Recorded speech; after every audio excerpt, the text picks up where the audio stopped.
Galera, tudo bem? Tudo bom? Ô louco, hein? Ó, última, né? Depois a gente vai começar a revisãozinha. Até ia falar para vocês, tá? Se alguém tiver aí algum tema, falar, professor, fala aí de tal coisa, tá? Que eu queria saber, tá? Qualquer coisa manda no WhatsApp, tá? Sem problema nenhum. Então a gente vai acabar aqui a nossa partezinha de África, né? E daí depois a gente vai entrar para as revisões. Eu estou ansioso, eu estou ansioso. Bora lá. Essa parte aqui, então, senhores, a gente vai lidar, a gente vai tratar exatamente do processo de independência dos países africanos. O que você precisa saber, o que é extremamente importante para você dentro desse contexto?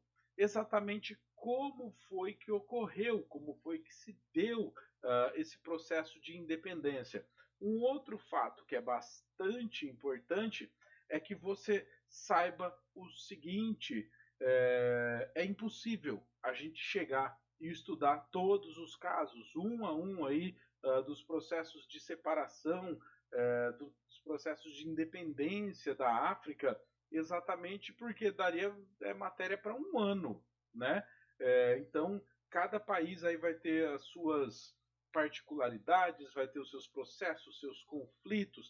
Em alguns a gente não tem conflitos, né? Então, logicamente, o que você precisa fazer é exatamente pega em alguns e dá uma estudada, dá uma aprofundada, porque eles são bastante interessantes, mas não existe tempo hábil para que nós trabalhemos um por um, tá? Então, a gente vai falar aqui da África do Sul, mas então a África do Sul, devido ao apartheid, é um que é interessante você olhar, né?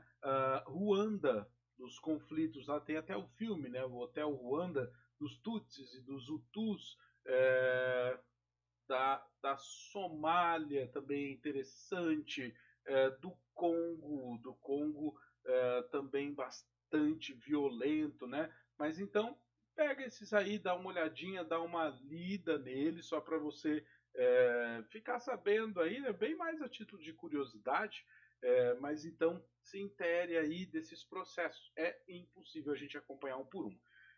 O que você precisa saber, assim, de bater o olho na África e falar: minha nossa, alguma coisa deu errado na África? Não, alguma coisa não deu errado na África. Na verdade, fizeram uma coisa muito errada na África. E se fosse só uma, teria sido resolvida, mas foram várias e por muito tempo, né? Então, de bater o olho na África, o que você precisa mentalizar? Você precisa mentalizar que esse continente não possui esse contorno aí que os europeus fizeram. Esses limites aí territoriais desses países, eles não deveriam ser assim, né? Então, o que ocorre? No caso de Ruanda, por exemplo, a gente tem o grande conflito entre os Tutsis e os Hutus. Por quê? Você colocou duas etnias que não se davam bem desde sempre. Você coloca então um deles para governar o outro. O que eles vão fazer? Uma etnia vai acabar então tentando liquidar com a outra, né? De todas as formas. Enquanto existe um colonizador europeu ali em cima, né, muito mais forte do que as duas etnias que estão em conflito, as duas porque eu estou falando de Ruanda, tá? Mas tem países aí que você tem várias etnias em conflito. Então, enquanto existe um poder maior centralizando, essa agressão ela vai ser política. Então você vai ter leis favorecendo uma determinada etnia e excluindo a outra, né? Quando você tem o processo de independência, esse líder maior vai sair de cima, meu amigo, aí o pau vai quebrar bonito, bonito mesmo, né? Por quê? Porque agora você não tem, tipo assim, aquela força avassaladora que não dá para você bater de frente. Agora vão ser os dois, digamos assim, ó, eles estão no mesmo peso para a luta, sabe? E solta e arrebenta. Então, logicamente que o primeiro ponto que é errado é a divisão dos países que os europeus criaram, né? Então, no período da Segunda Guerra Mundial, no período de ocorrência da Segunda Guerra Mundial e no pós-Segunda Guerra Mundial, a gente vai ter o processo de descolonização se desencadeando. Beleza? Então, olha lá, vamos ler essa bagaça. Com a ocorrência da Segunda Guerra Mundial, que aconteceu na Europa entre 39 e 45, as colônias africanas iniciaram o processo de independência, pois este conflito envolveu muitos países, dentre eles nações europeias que detinham territórios de exploração do continente africano, e ao final dessa guerra, a Europa se encontrou bastante debilitada no âmbito político e econômico. Assim foram aos poucos perdendo o controle sobre os territórios africanos de sua administração. Então, logicamente que nós teremos o desgaste dos países europeus sendo muito intenso durante o processo da Segunda Guerra Mundial. No pós-Segunda Guerra Mundial, depois de você ver tudo que aconteceu na Segunda Guerra Mundial, vai bater um pouco de vergonha também, né, de você chegar e falar assim, agora que a gente já matou todas as pessoas que a gente queria aqui na Europa, vamos continuar nossa matança na África, né? Tipo, parece os caras transmitindo o jogo, né? Agora com vocês aí na África, né? Vai matando aí que aqui acabou. Então, logicamente que esse processo vai gerar um grande desgaste. Então, por isso, esses países vão meio que perder o controle na África. Mas quem falou que o processo que eles estavam fazendo na África é menos agressivo do que o da Segunda Guerra Mundial, né? Na verdade, eu acho que é bem pior. Então, ó, o enfraquecimento das nações fez ressurgir movimentos de luta pela independência em todas as colônias africanas. Na década de 60, os protestos se multiplicaram e muitos países europeus deram pacificamente independência às colônias. Porém, a independência de alguns territórios se efetivou depois de prolongados confrontos entre nativos e colonizadores. Beleza. Então, aqui a gente tem um mapinha dos países que foram se tornando independentes, né? Então a gente tem, ó, antes de 1940, a gente vai ter ali, ó, o Egito, a África do Sul, né? E aí passando a timeline aí para frente, a gente vai ter a evolução desses países. Então pode ver que os verdinhos aí, né, vão desaparecendo. E daí a gente chega lá de 90 a 93, né, já desapareceu inteiro, beleza? Ou seja, esse processo ele vai tomando como se fosse uma onda toda a África, né? E os países então que eram colônias que se transformaram em países independentes, eles vão acender essa chama também nos outros países, porque todo mundo era colônia, né? Então, logicamente que esse processo ele vai evoluindo, ele vai tomando conta aí de todo o continente africano, beleza? Como eu já falei para vocês, o negócio não fica assim tão bom, porque quando você tira esse líder maior de cima deles, o negócio é tipo soar o gongo para o começo da luta, sabe? Então, ó, desculpem-me. Então a gente vai dar uma analisadinha, uma olhadinha bem rápida aí em alguns casos, tá? Mas bem rápida mesmo, bem superficial. Argélia. Enquanto em alguns países, como a Tunísia e o Marrocos, dentre outros, a independência foi relativamente tranquila, em alguns casos, com realização de consulta popular, né? Então, ou seja, Tunísia e Marrocos, você não tem esses conflitos aí ocorrendo. Na Argélia, o que, que vai se dar? Os argelinos e franceses estiveram envolvidos, estou lendo aqui, tá, para você me acompanhar. Os argelinos e franceses estiveram envolvidos em um conflito após diversos movimentos fracassados contra a ocupação francesa. Ou seja, na Argélia, a população começou a se manifestar contra a França, né, pedindo a independência, assim como aconteceu nos outros países, e a França falou: não. Né? Os movimentos aumentaram após a Segunda Guerra Mundial e foram reprimidos pelas forças militares francesas. Em 54 eclodiu a sangrenta guerra que só terminou 8 anos depois com a declaração de independência da Argélia. Então, logicamente que alguns países tentaram manter essa liderança aí sobre os países africanos. Por quê?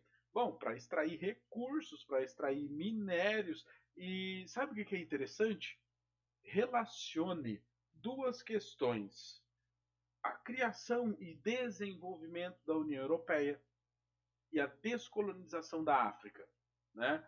Por exemplo, a gente tem a criação do Benelux, logo pós Segunda Guerra Mundial. Na verdade, o Benelux é criado, a Segunda Guerra Mundial ainda está ativa. Né? Então, eles criam Bélgica, Países Baixos e Luxemburgo, criam então uma iniciativa para, digamos assim, administrar o processo de reconstrução entre seus países. E esses países já haviam tipo jogado a toalha, falando, mano, ó, a gente não vai conseguir manter as colônias na África, né? Então o que, que é melhor a gente fazer? É melhor a gente pegar o nosso banquinho, né? Sentar aqui mesmo e tentar reconstruir o nosso lugar, o nosso país. Então você acaba vendo que em alguns momentos você tem países que já desistiram disso, daí dão independência para suas colônias, mas em outros momentos você vê países como é o caso da França, ali na Argélia, né, que vão bater o pé e falar, opa, não, não, não, não, não, né? É nós aqui, mano, viemos tomar conta aqui do bagulho. E é interessante até porque se você for pensar, um país como a França foi tomado pela Alemanha, né? Eles, mais do que ninguém, sentiram o que é ter seu país tomado. E aí o que eles fazem? Vão lá e fazem exatamente a mesma coisa. Né? Na verdade, não fazem, continuam, porque eles já haviam feito isso. E daí, ó, as antigas colônias se transformaram em países autônomos. No entanto, a partilha do território para formar esses países foi realizada pelas nações europeias, que novamente não consideraram as divergências étnicas existentes antes da colonização. Desse modo, os territórios estipulados pelos colonizadores continuavam separando povos da mesma característica histórico-cultural e agrupando etnias rivais. Ou seja, vai dar merda. Né? É uma coisa até interessante, lembrei aqui agora. Sempre é bom fazer esses relances, por quê? Porque às vezes do nada isso vira uma questão de vestibular. Já aconteceu comigo várias vezes. É, tipo, o ano passado eu tava falando de algum negócio, falei de mel e daí eu comentei sobre as abelhas que os venenos e algumas plantas transgênicas estavam matando. Mano, duas perguntas, uma na Unesp e outra no Enem. Mas enfim, vamos usar até os dedos do pé para que essa seja também. Eu estava vendo uns documentários sobre as descobertas de múmias no Egito e o que é interessante é que se você pegar um museu como é o do Louvre em Paris, você tem uma ala inteira, por exemplo, para o Tutankhamon. E você tirou do Egito tudo. Não seria, no mínimo, uma atitude consciente você devolver? Os ministros de relações internacionais do Egito, a única coisa que eles fazem, tanto é que você tem mais de um, tá? Pouquíssimos países do mundo que tem mais de um fazendo esse serviço.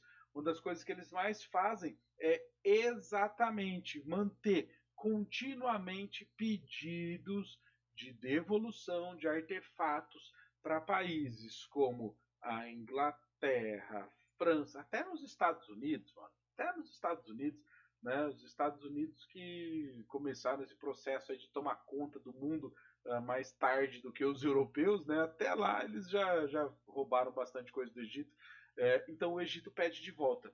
E juro para vocês que a resposta mais marcante de todas é da Grã-Bretanha, que diz que eles querem devolver, mas o que eles notam é que os egípcios ainda não possuem a capacidade para cuidar desses artefatos. Então é melhor eles preservarem esses artefatos. Gente, que lindo! Que lindo, né? como existe uma consciência para guardar tudo isso, né? Já que é só isso que vai ser um empecilho, então por que você não faz o seguinte? Dá uma parte do dinheiro que o museu recebe com visitas e tudo mais, dá para o Egito. Aí ele vai construindo uma estrutura boa, né, para conseguir preservar e tudo mais.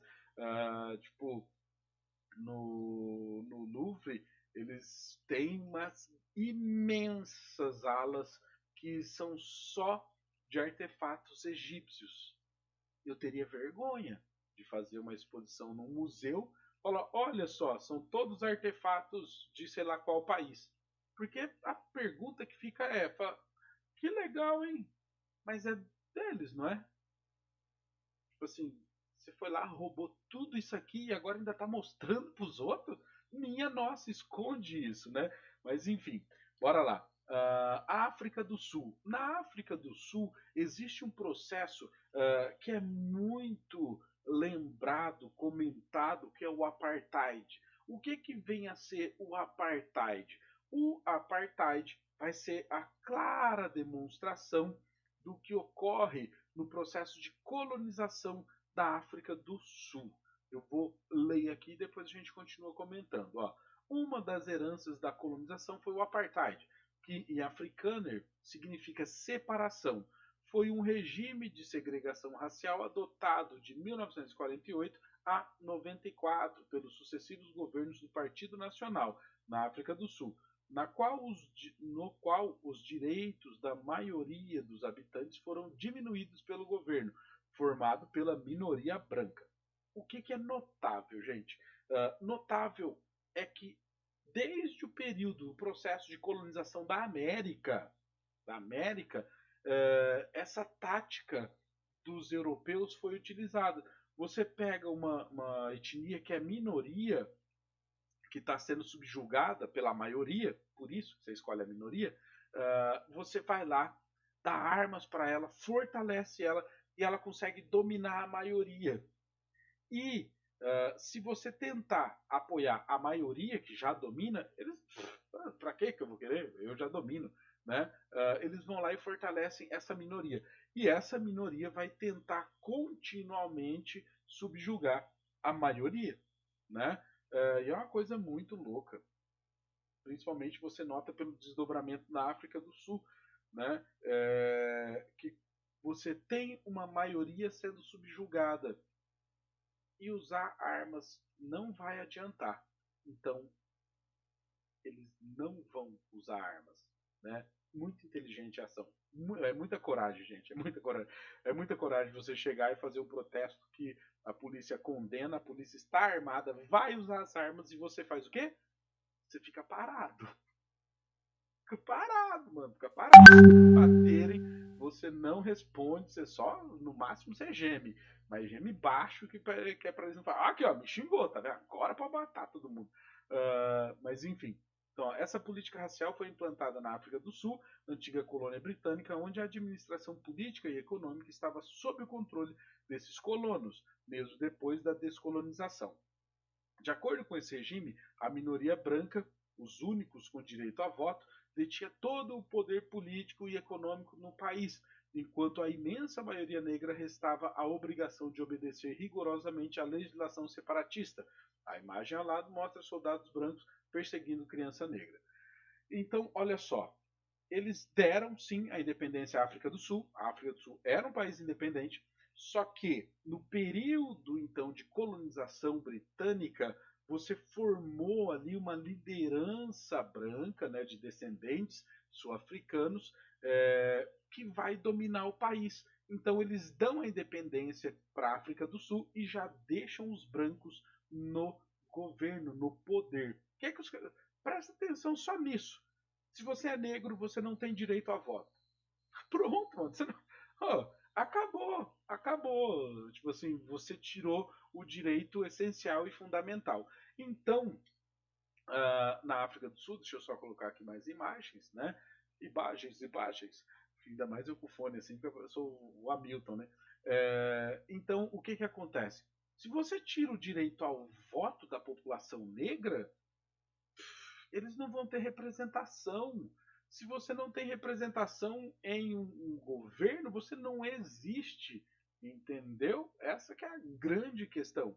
Então, ó, a política de segregação racial foi oficializada em 1948 com a chegada do novo Partido Nacional, né? Não, o outro não era bom. Bom é nós vamos arrancar mesmo os direitos dos negros. O apartheid não permitiu o acesso dos negros às urnas e os proibia de adquirir terras na maior parte do país, obrigando-os a viver em zonas residenciais separadas, uma espécie de confinamento geográfico. Casamento entre pessoas de diferentes etnias também eram proibidos. Por que o casamento entre pessoas de etnias diferentes era proibido? Para não rolar uma junção entre as etnias, tá ligado? Inimigo do meu inimigo, né, é meu inimigo pior ainda, né? Tipo assim, então eu junto essas etnias que não se davam bem e elas vão lutar contra o opressor. Então o que eles fazem? Eles cortam isso também. Falam, ó, não pode votar, não pode casar com etnia diferente, né? Porque senão os brancos, que são a minoria, estão lascados. Então, ó, a oposição ao apartheid teve início de formas mais intensas na década de 50, quando o Congresso Nacional Africano, organização negra criada em 1912, opa, tá. Em 1960, a polícia matou 67 negros que participavam de uma manifestação, o massacre de Shaperville, né, mostrado na imagem ao lado, como ficou conhecido, provocou protestos em diversas partes do mundo. Como consequência, a CNA foi declarada ilegal e seu líder, Nelson Mandela, foi preso em 62 e condenado à prisão perpétua. O que é interessante desse processo aí? Como esse ataque aí, as 67 mortes se tornaram públicas, né, apareceram em outros países e tudo mais, o que eles vão fazer? Falam, nossa, mano, quem foi que promoveu isso aí? Ah, foi esse Mandela aí, então taca ele na cadeia, acaba com essa instituição dele aí, porque senão vai complicar nossa posição, nossa situação. E eu gostaria de chamar a atenção de vocês para uma pequena questão, principalmente no momento do Black Lives Matter, né?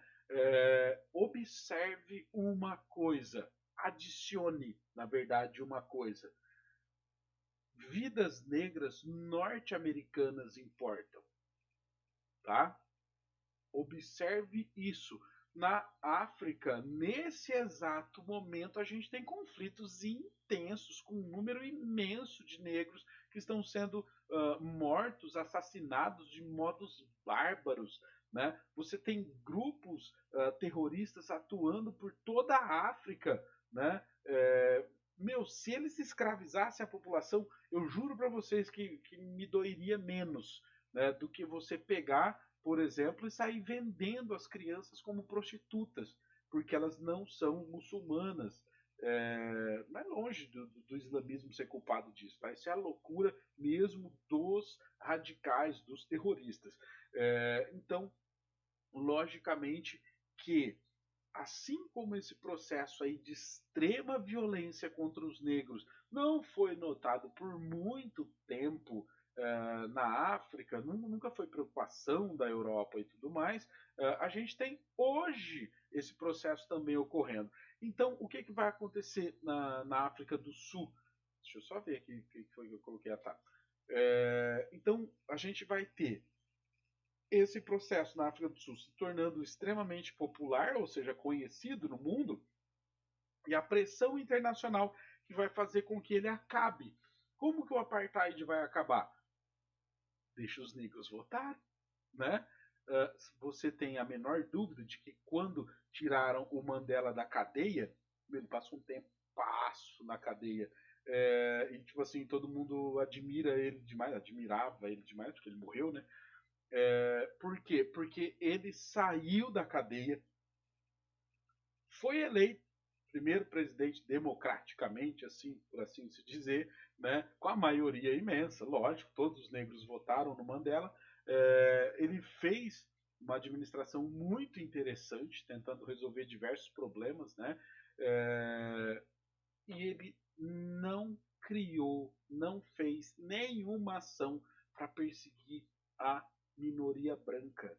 Então, por isso que o Mandela virou esse imenso símbolo para o mundo todo, né, de paz e simplesmente de tentar colocar seu país nos trilhos e trazer uma melhor qualidade de vida para a população, dando acesso à água, à educação, né, a tratamento, um modelo básico ali de saúde, né?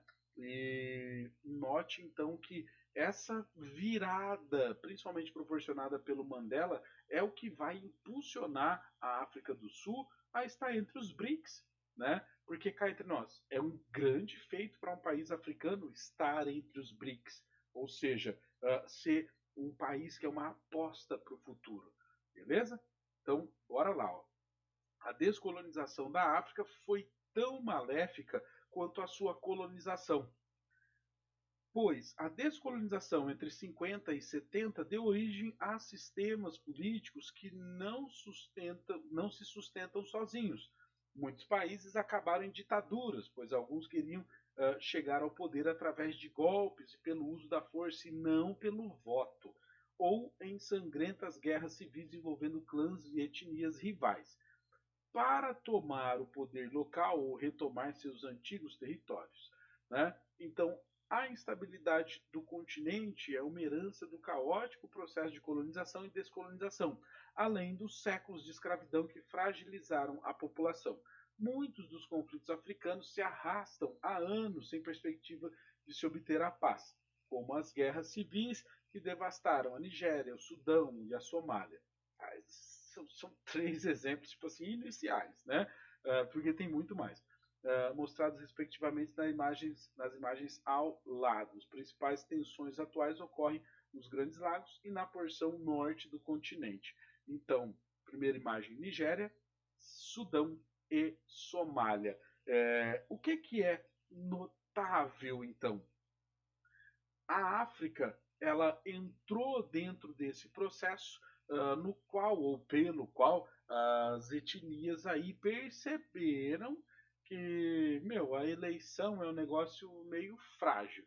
Se eu pegar minha AK e partir para cima do meu inimigo, vai ser um negócio assim um pouquinho mais notório, mais notável, né? E o que vale a pena você observar nesses conflitos? Pode bater um olho aí, ó, né? Essa primeira metralhadora aqui é uma metralhadora norte-americana do período quase que da Segunda Guerra Mundial. O resto aqui é tudo AK.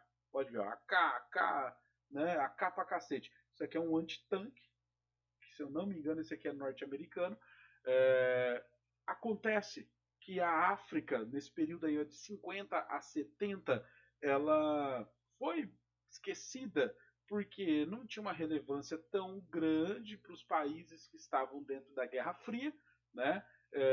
E principalmente eles começaram a notar uma outra coisa, que para você manter o seu país dentro da corrida armamentista lá e tudo mais, você precisava meio que se desfazer das coisas que você já estava se tornando obsoleto, né? Então, por isso que você tem essas armas aí, ó, da década de 50, do pós Segunda Guerra Mundial ou até da Segunda Guerra Mundial, sendo vendidas aí, mano, a rodo na África.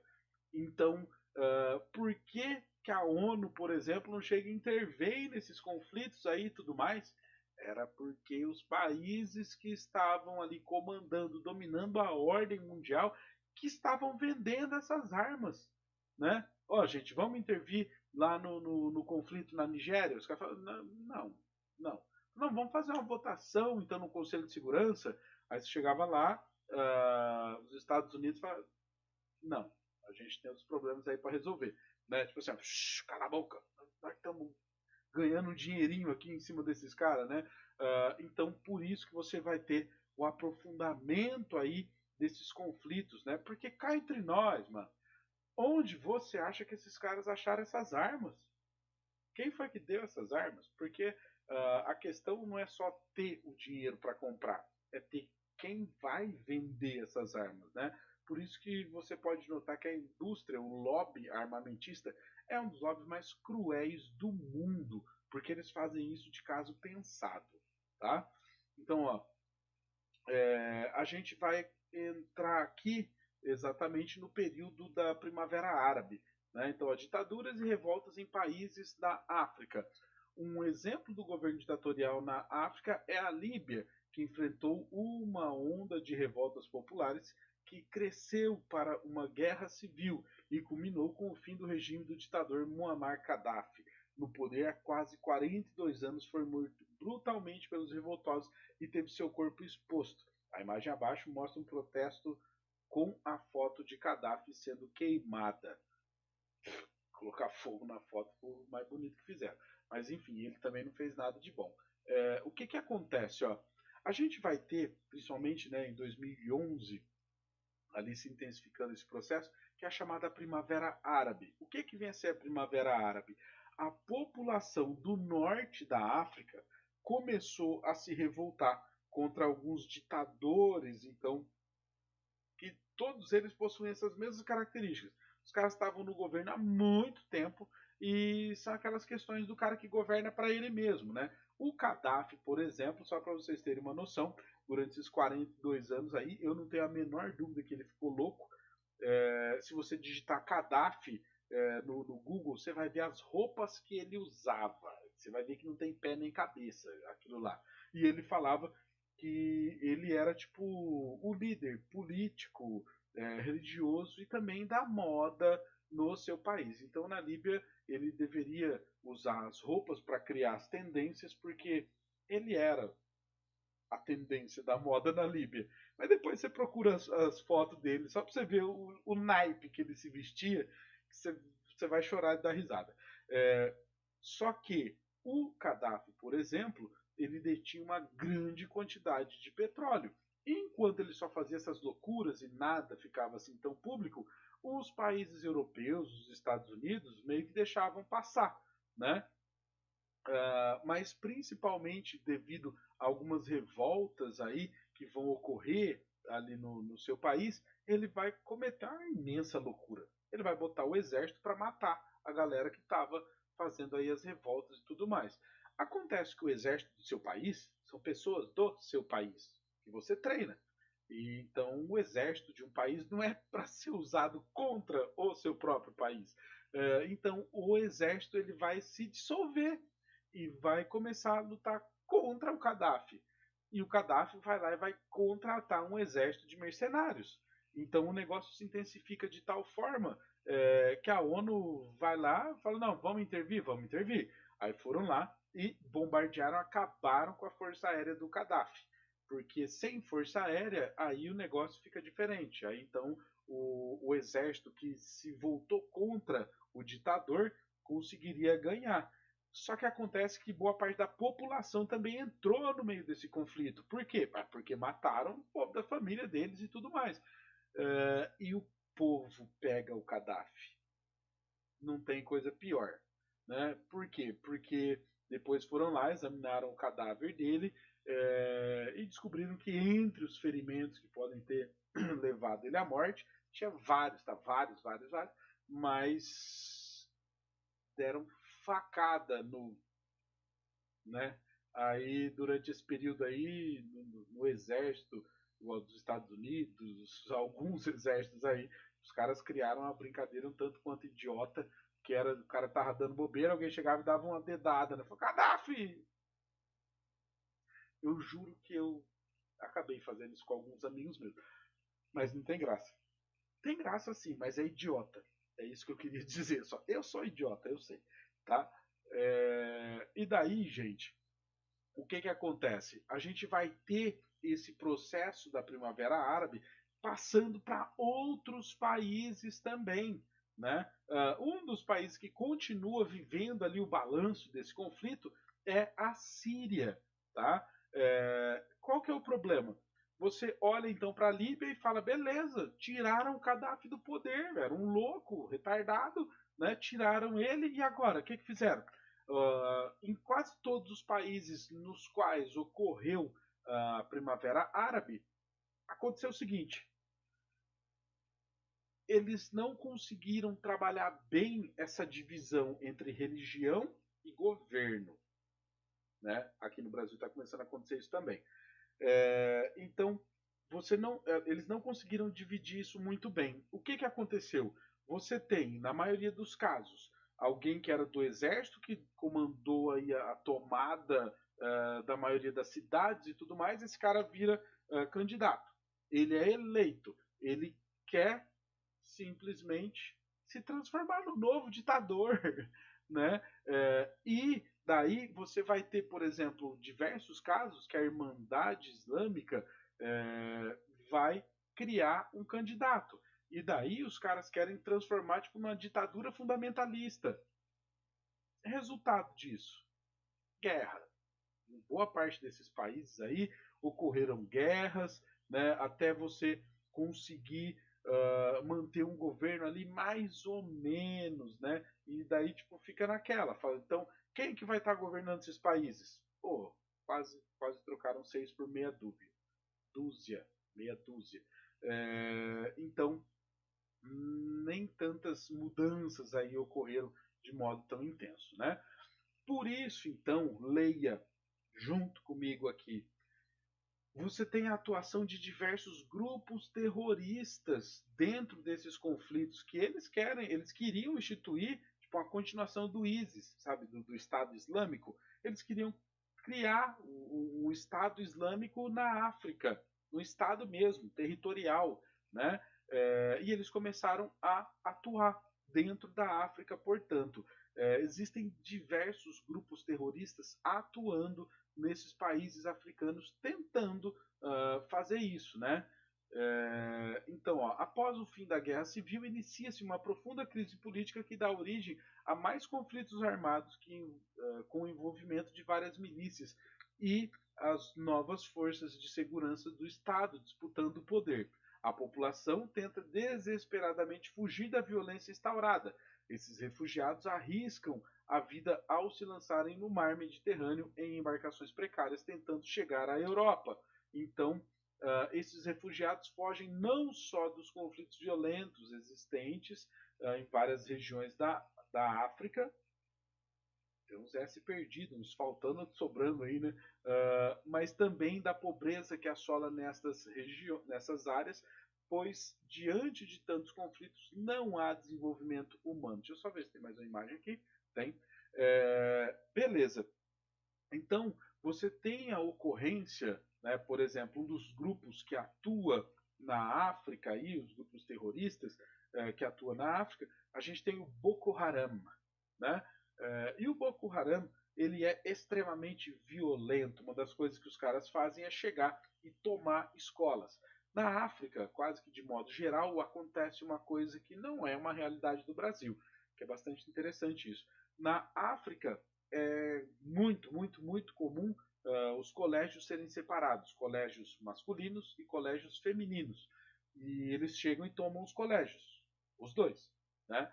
No colégio masculino, pronto, temos um novo exército. Né? Eles sequestram a molecada e começam a treinar para que eles virem soldados. Né? Então, tipo assim, se você já viu crianças com AK e tudo mais, aí em alguns países africanos, foi exatamente isso que aconteceu. E daí, os colégios femininos, eles pegam as meninas e transformam em escravas, vendem como prostitutas e assim por diante. O que eu chamo a atenção disso pelo seguinte: alguns anos atrás, um cara no Canadá, não sei se ele estava tipo pesquisando, tentando manter uma relação ali com esses caras, e ele pegou e se propôs a comprar uma menina. Só que aquela coisa, ele falou: meu, os caras vão me enganar, mas mesmo assim eu continuo conversando com o cara para manter ali um vínculo, né? Para tentar influenciar de alguma forma. Ou então para denunciar. Acontece que ele fez a transação e tudo mais com os caras e ele comprou uma menina. E daí, para surpresa dele, bastante grande, ele ligou na companhia aérea e a companhia aérea falou: sim, tem uma menina indo para o Canadá, nessa poltrona que o senhor falou. Falou: sério? Sério. E aí ele ligou para as autoridades no Canadá e falou: olha, eu acho que eu acabei de comprar uma africana e ela tá vindo para cá. E realmente ela veio, desembarcou no avião e tudo mais, para ser tipo assim, propriedade dele, sabe? E daí está. Ele fez uma boa ação, porque é lógico, ele libertou a menina e tudo mais, né? A menina hoje vive no Canadá. Se salvou, né? Porque a família dela deve ter sido toda assassinada e assim por diante. Mas, e o dinheiro que ele deu para o Boko Haram?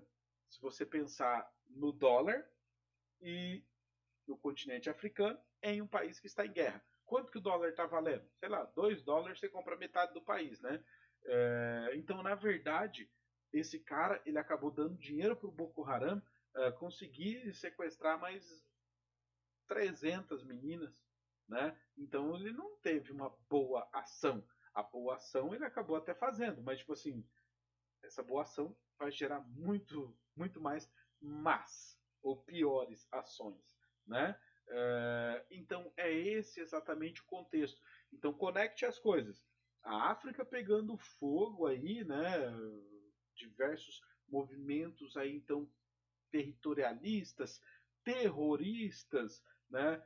Muitos conflitos ocorrendo e a gente tem de um lado o processo aí da Primavera Árabe, do outro a fuga da população e do outro a saída da União Europeia, do Reino Unido, né? Ou seja, por que eles estão saindo? É porque eles não querem pegar esse povo que está tentando fugir para lá. Fala, gente, mas esse povo eles não estão fugindo para lá buscando melhores condições, eles estão buscando sobrevivência, né? E também eu queria fazer uma pequena correção para vocês, porque nessa foto ficou parecendo que a população negra da África está fugindo para a Europa e em massa. Existe a população negra fugindo para a Europa? Sim, existe. Só que o número maior da população que foge da África e vai para a Europa é a população do norte da África. E lembre-se, população do norte da África, a maioria é branca, a maioria é muçulmana, né? Então eles têm características diferentes. Então a África setentrional e a África subsaariana possuem diferenças. Na subsaariana, a maior parte da população é negra, as religiões são mais naturalistas, animalistas, né? Diferente do norte da África, que a população vai ser muçulmana, branca, uma grande atividade relacionada com petróleo, beleza? Com extração, refino e revenda, né? Então, ó, os impactos sociais que a colonização e a descolonização europeia causaram na África, né, foi a sua modificação territorial, cultural e administrativa. Então, você tinha ali um sistema de ocupação de etnias, né? Principalmente tribal, e depois a gente tem o processo de transformação da África, criando essa África que a gente conhece hoje, né? Então, logicamente que nós somos responsáveis por esse processo. Ah, nós brasileiros, oxe, e a escravidão, né? E o que acontece? Você pegar um país como Angola e ver que boa parte da população foi sequestrada e vive aqui no Brasil hoje, né? Então, sim, nós, Brasil, não, mas não foi a gente. Foi sim, né? Mas então, logicamente que por isso que a humanidade precisa olhar para a África e saber que todo mundo tem uma pequena responsabilidade. O que me deixa assim chocado, boquiaberto, é exatamente. Ah, tá. Isso aí que era a divisãozinha que eu ia fazer para falar, tá? Do setentrional e do subsaariano. Beleza? Essa aí é a diferença. Então, países como Mauritânia, Saara Ocidental, Marrocos, Argélia, Tunísia, Líbia, Egito tem essa característica. A maioria da população é branca, é muçulmana, a atividade predominante a extração de petróleo. Na parte litorânea aí dessas regiões, no mínimo de Marrocos até Egito, a gente tem a vegetação mediterrânea, né, parte litorânea, tá? Mas deixa eu continuar.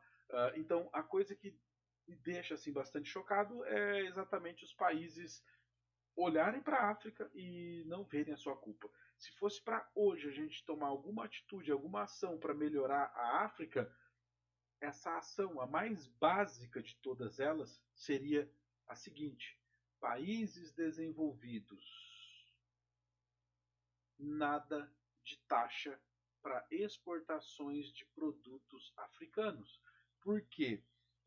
se eu não me engano, 2016, acho que é 2016, os Estados Unidos gastaram mais em subsídio a sua produção agrícola do que a África investiu na produção. Ou seja, nos Estados Unidos eles deram mais dinheiro para reduzir os custos de se plantar alguma coisa nos Estados Unidos do que a África investiu em plantar, entendeu? Então é uma disparidade muito grande, muito absurda. E esses subsídios vão dificultar a entrada dos produtos africanos nesses países desenvolvidos. Beleza? Então, senhores, beijão para vocês, bons estudos, até mais, tchau, tchau.